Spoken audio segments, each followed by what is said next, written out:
이게 쏠림이 확실히 좀, 네. 예, 뭐 사실 오늘 뉴욕 시장도 뭐 그런 얘기가 나왔습니다. 이 쏠림 현상 관련돼서 부장님 어떤 판단을 하고 계세요? 뭐 일단은 상승 추세가 강하고 네. 이 상승 추세 안에서 명확한 주도주가 있다라고 평가를 할 수 있겠죠. 그래서 추세적인 상승을 이어가는 과정에서는 쏠림 현상이 있을 수밖에 없는데, 없다. 예, 그런데 최근은 굉장히 이례적인 현상이 벌어진 거죠. 이례적인 현상이라고 말씀드리면 지금 ADR이라고 해서 상승 종목 비율이 48%까지 빠졌거든요. 50% 밑으로 내려온 적이 거의 없었고, 그러니까요. 이 정도 수준은 얼마나 낮냐면 2020년 3월 코스피가 1,500을 깼을 때 40% 기록한 적이 있어요. 그때 팬데믹 폭락했을 때 네, 초반에. 그때 이후 가장 낮은 수준입니다. 근데 이때랑 지금 다른 거는 그때는 폭락하면서 찍었고 보통 50%대에 들어가거나 좀 하락할 때는 네. 조정받을 때가 많았거든요. 근데 이번에는 굉장히 이례적으로 시장 급등을 하는 가운데 그러니까요. ADR이 폭락을 하는 그런 그림들을 보여줬는데 좀 쏠림 현상은 있을 수밖에 없는 흐름이다라고 볼 수 있겠지만 지금의 상황은 좀 과도하지 않나라는 판단을 하고 있습니다. 그러다 보니까 결국은 물론 뭐 코스닥이 네. 뭐 코스피에 비해서 펀더멘탈이 좀 이제 약간 뭐 허약하다, 미흡하다 네, 뭐 네. 이런 지적 뭐 그거는 뭐 사실은 틀린 말은 당연히 아니니까 그렇긴 한데 그럼에도 불구하고라는 표현을 쓸 수밖에 없어서 그리고 오늘 뭐 코스닥 시장 활성화 대책 뭐 또 한다고 얘기도 나오고 하고 근데 사실 이렇게 약간 정성적인 부분으로 코스닥 시장이 구조적으로 추세적으로 올라갈 수 이렇게 또 얘기하기는 조금 네, 자신이 쉽지 없어요. 않죠. 그리고 네. 무엇보다도 코스닥은 지금 PER이나 PBR이 비쌉니다. 여전히. PER이 30배 근처에 와 있고요. 아직까지도. PBR도 3.5배 넘나들고 있어서 현실적으로 보게 된다면 코스닥은 채권 금리가 내려와야지 제대로 된 반등을 할 수 있다라고 생각하고 있어요. 네. 그래서 코스피 대비 코스닥, 그러니까 코스닥이 못한 건 아닙니다. 상승했어요. 근데 코스피가 워낙 많이 올라서 그렇긴 한데 코스피 대비 코스닥 상대 강도를 보면은 2025년 1분기만 하더라도 분위기 반전을 모색하는 모습들을 보여줬었거든요. 네. 근데 4월 이후 거의 급전직하는 모습들을 보여줬습니다. 코스피와 코스닥의 상대 강도를 상대 보면 강도가. 그게 4월이 언제냐면 작년에 채권 금리가 최저점이었을 때예요. 거기서부터 채권금리가 뭐 정신없이 올라왔잖아요. 그 와중에 상대적으로 약한 모습들을 계속적으로 코스닥 보여줬어요. 쪽이 훨씬 더. 그래서 지금 보면은 뭐 코스닥이든 제약바이오 성장주든 채권 금리가 좀 더 안정되고 내려와야지 제대로 된 반등을 하지 않을까라는 생각을 하고 있고요. 그런데 이 와중에 제가 좀 주목해서 보는 것 중에 하나는 승강제입니다. 1, 2부, 2부 리그 이렇게 하기로 한 거. 네. 그러니까 승강제가 10월 달에 지수를 발표하고 ETF를 만든다고 했다고 한다면 빠르면 6월, 늦어도 7월 중에는 아마 거기에 대한 가이드라인이 나올 거예요. 그러겠죠? 그렇게 된다면은 종목이 나오겠죠. 그러겠죠. 네. 그런 종목들을 중심으로 한번 반등이 세게 나오지 않을까라는 예상을 하고 있어서 코스닥 쪽에서도 조금 뭐 실적도 좀 뒷받침되고 그렇게 좀 프리미엄으로 이렇게 되는 그렇게 그러니까 프리미엄, 스탠다드, 퇴출 예정 이렇게 세 개로 나누는데 프리미엄 그러니까 스탠다드는 지금 코스닥 상장 기준으로 그냥 유지하는 거고 그렇죠. 프리미엄은 지난번에 좀 어느 정도 공시를 보여줬을 때 첫 번째 시장 평가, 두 번째 실적, 세 번째 지배 구조를 본다라고 했거든요. 그렇게 본다면은 뭐 소부장이라든지 실적이 확실하게 탄탄한 종목들 좀 움직일 수 있어서 그런 쪽에 좀 관심을 가져보자라는 말씀 많이 드리고 있고요. 네. 제약바이오 같은 경우는 적자 기업들이 많은데 이걸 어떻게 평가할까라는 그러니까요. 부분들을 좀 관건이 아닐까라는 생각을 하고 있습니다. 그래서 바이오주들 뭐 채권금리가 떨어지면은 움직일 텐데 아마 그래서 저희는 6월, 7월 중에는 코스닥이 한번 반등을 탄력적으로 보여주지 않을까라는 기대를 좀 하고 있습니다. 지금 한국은행이 7월에 뭐 금리를 거의 올릴 것 같은데 네. 그거는 예정 거의 그 시장에서 이미 반영이 된 거니까 네, 설사 한국은행이 금리를 올려도 크게 움직이지 않는다고 생각하고 있습니다. 지금 채권금리 보면은 거의 100bp 인상을 반영을 하고 있거든요. 100bp요. 네, 4번 금리 인상을 반영하고 있습니다. 이거 저 50bp가 아니고? 네. 그래요? 선반영을 많이 하고 있어서 저희가 보기에는 금리를 한 번, 두 번, 세 번 올리게 되면 채권금리도 따라 올라갈 수밖에 없겠지만 지금 상황에서 채권금리가 금리 인상을 한다고 해서 급등을 한다거나 레벨이 올라가기는 조금 많이 선반영하고 있다라고 생각하고 있습니다. 그럼 이제 금리 문제 때문에 이 코스닥 시장이 코스피와 이렇게 상대적으로 이 격차가 벌어졌다라고 말씀을 하셨던 걸 생각을 하면 이미 그러니까 금리가 뭐 심지어 100bp가 1%포인트까지 반영이 돼 있다라고 그거 다 코스닥 시장에 반영이 돼 있다는 얘기잖아요. 그렇죠. 그러면은 뭐 오히려 한국은행이 금리를 올린다고 그러면 그게 재료 소멸이 소멸로 되면서 인해서 불확실성도 해소가 되고 하면서 떨어질 수 있다라고 보고 있고. 그러게요. 그리고 또 이제 조만간 아직까지 불협화음이 나오고 있는데 미국과 이란 간의 휴전 연장이든 종전 글쎄요. 협상이 나올 거잖아요. 네네. 그러면은 최근 휴전 협상이 임박했다라고 했더니 유가가 $90 밑으로 내려졌어요. 그렇죠. 그렇게 본다면 실질적으로 타결이 되게 된다면 저희는 $80 초반 또는 잘하면 $80를 깰 수 있다라고 보고 있어서 그런 구간에서는 자연스럽게 채권 금리도 내려가지 않을까라는 생각을 하고 있습니다. 예. 그러니까 우리가 이제 금리를 얘기하면 기준금리로 주로 생각을 하는데 시장금리, 네, 말씀 채권금리 이거를 봐야 되는 거니까 네. 그거를 이제 주식시장에서는 그거를 이제 반영을 해서 주가가 움직이는 거니까요. 예. 근데 어쨌든 좀 코스닥이 좀 살아나긴 해야 됩니다. 너무 이 밸런스가 깨져서 그게 좋을 수가 없습니다. 자, 뉴욕 시장 한 가지만 좀 정리하고 넘어가도록 하겠습니다. 오늘 보니까 브로드컴 실적 발표가 이제 장마감 후에 나온 게 결정적으로 뭐 반도체나 뭐 이 IT 쪽으로 좀 부진한 모습이 이유가 되긴 하는데, 근데 결국은 핑계인 거죠. 그동안 많이 올랐던 걸 봐야 되는 거죠. 그동안 많이 올랐고 여러 가지 지표들이 지금은 많이 왔다라는 시그널들을 많이 보여주고 있었어요. 미국 같은 경우는 그러니까 지금은 실적이 핵심이거든요. 실적 장세, 매크로 장세다 보니까. 그래서 어떤 지표들이 있었냐면 매크로 리스크 인덱스라고 해서 매크로 리스크 인덱스. 그게 리스크에 얼마나 민감한가를 보여주는데 이게 0.2 밑으로 중기, 단기 모두 내려왔거든요. 그 말은 무슨 말이냐면 리스크 온, 위험 선호 심리가 정점에 도달해 있다. 조만간 위험 선호 심리가 후퇴하고 안전자산 선호 심리가 살아날 수 있다라는 시그널 역설적으로 보여주는 그림이고 그리고 빅스도 15%까지 떨어졌었거든요. 이게 박스권 하단이라고 볼 수 있어서 조만간 리스크 오프, 위험 회피 심리가 커지고 변동성은 좀 커질 수 있다라는 시그널들이 나오는 상황이라서 저희는 6월 초중반까지는 좀 변동성이 있지 않을까라는 예상을 하고 있습니다. 사실 이제 그런 말씀을 듣다가 보면 이제 이제 어제도 그렇고 그제도 그렇고 나왔던 예를 들어 신영증권에서 여전히 이 쏠림을 부정적으로 볼 필요 없다. 그 다음에 골드만삭스에서는 12,000원을 올린 내용들 등등등 뭐 이런 얘기도 지금 듣다 보면 이제 시청자분들 입장에서 봤을 때는 그 좋은 거 아니야? 뭐. 근데 이제 결국 이 문제는 그런 것 같습니다. 단기 조정에 대한 거는 아마 웬만한 투자자분들 다 이제 이해를 하실 거고 예상을 하실 것 같은데.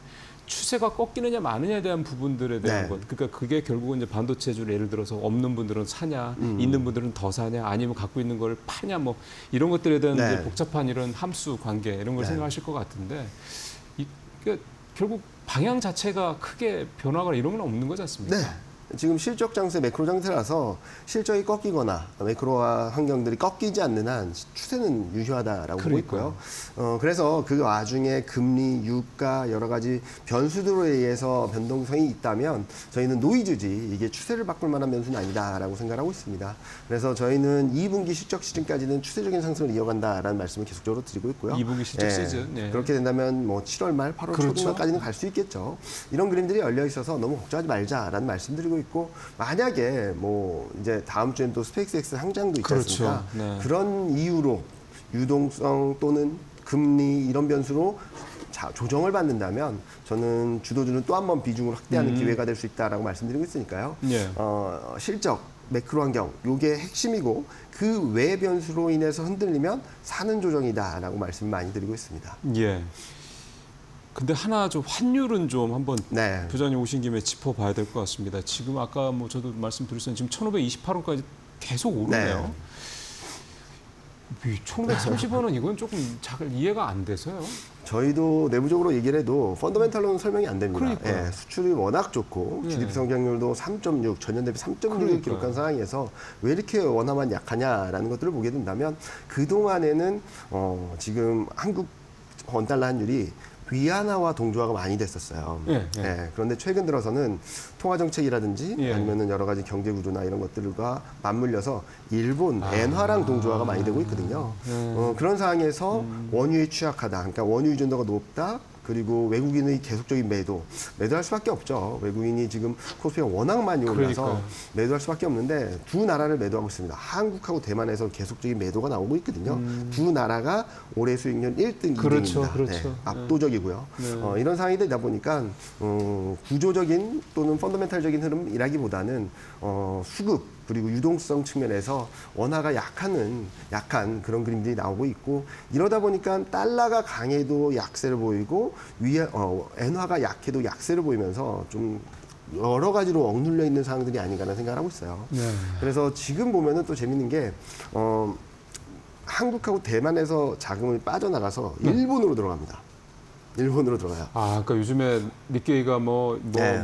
계속 가는 게 네. 심지어 니케이 8만 간대나 이런 얘기도 나오고 하는 것들도 다 네, 그런 여러 가지 내용들이 있는 있는 거군요. 거라고도 보고요. 또 하나는 지금 엔화가 너무 약세로 가다 보니까 조만간 강세 반전할 수 있지 않을까라는 기대도 좀 있다라고 생각하고 있습니다. 예를 들어서 지금 BOJ가 6월달에 금리 네. 인상할 수 있다라고 계속적으로 시그널을 얘기가 보내고 있죠. 했는데 네, 네. 그렇게 된다 그러면은 어쨌든 금리를 인상하니까 네. 엔화가 강세로 갈 수도 돌아설 있다. 가능성은 있다. 네. 그렇게 본다면 원달러 환율도 저희는 지금 고점권이라고 보고 있고요. 그러네요. 여기서 바로 꺾인다라 말씀드리기는 어렵겠지만 지금 구조적인 경제 펀더멘탈적인 측면에서는 저희는 3분기 중에는 원달러 환율이 1,400원 초반까지 내려올 수 있다고 보고 있어서 1,400원 초반까지. 네, 그 정도는 충분히 열려 있다라고 생각합니다. 잘 생각해 보시면 작년 연말 올해 초에 1,420원까지도 다이렉트로 빠졌어요. 그러니까요. 네, 그런 그림들이 충분히 열려 있다라고 보고 있는데 그 구간이 아마 7월, 8월 중에 나타날 수 있다라고 보고 있으니까 좀 관심을 갖고 바라보시자. 그러니까 실적 시즌도 7월, 8월 그리고 유가 레벨 다운, 채권금리 안정, 원달러 환율 안정도 7월, 8월에 집중돼서 저는 아마 6월 등락이 좀 많은 분들이 좀 불안 심리를 자극할 수는 있다라고 하더라도 항상 그랬죠. 더 떨어지나 보다 했더니 어느새 6천가 그게 있고 계속 반복되는 어느새 거니까요. 8천가 있고 그러니까요. 이러잖아요. 그런 그림들이 한 번 더 재현될 수 있다라는 말씀드리고 있습니다. 예. 이제 기본적으로 좀 부장님의 전망도 그 방향성 자체의 훼손은 전혀 네. 없다라는 걸 명확하게 다시 한번 말씀을 하셨고 사실 그 기조를 지금 사실은 저희 오실 때마다 늘 말씀하시는 네. 거긴 합니다만 근데 이제 조금 이제 반도체에 쏠려 있던 부분들이 네. 예를 들어서 이제 그 신영증권도 그렇고 저 골드만삭스도 그렇고 반도체 쪽만 이익 성장치가 좋은 게 아니라 다른 업종도 괜찮아 네, 이렇게 네. 얘기를 했단 말이에요. 맞습니다. 그러면 이제 조금 매기가 반도체 너무 쏠려 있던 게 이제 6월, 7월 이제 기점으로 해서 이제 금리도 좀 오르고 네, 네. 이런 걸 기점으로 좀 변화가 생길 수 있다 그러면 그게 이제 어디로 갈 거냐 사실 이 네. 넥스트가 제일 큰 관심인 거잖아요. 네. 부장님 이번에 지금 하반기 전망도 쓰셨다고 네. 하니까 이번에 하반기 전망에서는 어떻게 섹터는 좀 내다보셨어요? 주도주는 안 바뀐다. 주도주는 안 바뀌네요. 네, 주도는 안 바뀐다. 잘 생각해 보시면은 시장이 상승할 때 같이 상승하고 조정받을 때 같이 조정받고 시장이 상승할 때가 주도주인지 시장이 상승할 때 좀 소외됐다가 조정받을 때 탄력적인 반등을 했다가 또 상승을 하면 쉬어가는 게 주도주인지. 그러니까 시장이 흔들리고 조정받을 때 같이 조정받는 게 주도주거든요. 그렇죠. 네, 그렇죠. 그래서 만약에 전자 닉슨 그러니까 쏠림 현상이 완화되는 과정에서는 기수 자체 좀 흔들릴 수밖에 없습니다. 왜냐면은 네. 반도체 시가총액 비중이 이미 50%를 넘었거든요. 그러니까요. 네, 그렇게 되면 지수가 흔들릴 수밖에 없다라고 생각하고 있고요. 그래서 저희는 주도주가 시장의 고점을 만들 텐데 지금은 서둘러서 매수하거나 그럴 필요는 없다. 6월 중반쯤에 또 한번 매수 기회가 있을 테니까 그때를 좀 활용하자라는 말씀드리고 있고 이렇게 시장이 좀 주도주가 쉬어갈 때 아마 소외주들이 좀 반등을 할 수 있다고 생각합니다. 그렇겠죠. 주도주가 쉬는 이유 중에 앞서 말씀하신 것처럼 실적도 괜찮다라고 하지만 주도주들 중에 IT 하드웨어, 반도체, 기계, 자동차, IT 가전 이런 업종들이 실적 대비 고평가 영역에 있어요. 그리고 몇몇 종목들은 밸류에이션이 너무 비싸고 네. 그런 것들은 좀 풀어내는 과정이 필요하다고 생각하고 있고요. 현재 시점에서 실적 대비 저평가되어 있는 업종은 에너지, 화학, 그리고 화장품 의류, 제약 바이오, 소매유통, 그리고 금융주 이런 쪽들이 있거든요. 이런 쪽들 중심으로 좀 순환매가 나올 수 있다 정도로 평가를 하고 있습니다. 따라서 지금 시장이 쉰다고 해서 주도주가 쉰다고 해서 주도주가 끝났다라고 보는 게 네. 아니라 쉴 때 그렇죠. 같이 쉬는 게 주도주고 그리고 다시금 상승할 때도 이 주도주들 그렇죠. 반도체를 비롯한 AI 관련주들이 시장을 다시 한번 이끌어갈 수 있다라는 말씀을 드리고 있으니까요. 좀 타이밍만 좀 잘 체크해보자. 주도주를 지금 따라갈 필요는 없고 좀 흔들릴 때 살 수 있는 기회가 올 것이고 이 등락 과정에서는 그러니까요. 소외주들, 내수주, 금융주, 에너지, 화학 이런 업종들이 좀 반등을 하면서 낙폭을 좀 제어할 수 있다 정도로 평가를 하고 있습니다.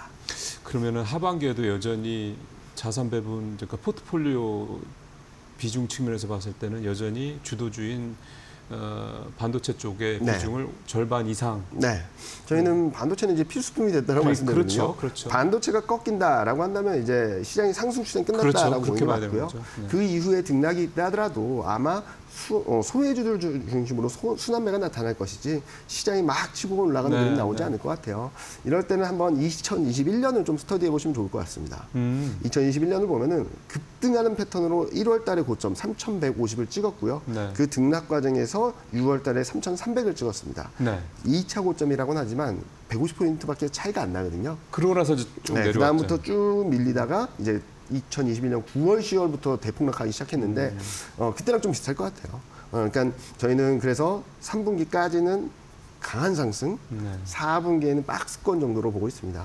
이 박스권 그리고 2021년에 2차 고점을 형성하는 과정에서 어떤 일이 벌어졌냐면 기존 주도주들, 그러니까 1차 고점 급등을 이끌었던 종목들은 좀 쉬어갔고요. 네. 소외되었던 업종들 사이에서 튀는 모습들을 아. 보여줬습니다. 그러니까 키 맞추기라고 하죠. 네네. 워낙 주도주가 급등을 하고 소외주들이 이렇게 엇갈렸던 상황에서 주도주는 쉬고 소외주가 반등을 하면서 2차 고점을 만들었는데 뭐 박스권으로 봐야 되겠죠. 150포인트 정도라면. 그래서 그런 등락이 있으니까 저희는 3분기까지는 주도주로 적극적으로 투자를 하고 4분기에는 소외주나 방어주로 좀 트레이딩을 하자라는 말씀 많이 드리고 있습니다. 예.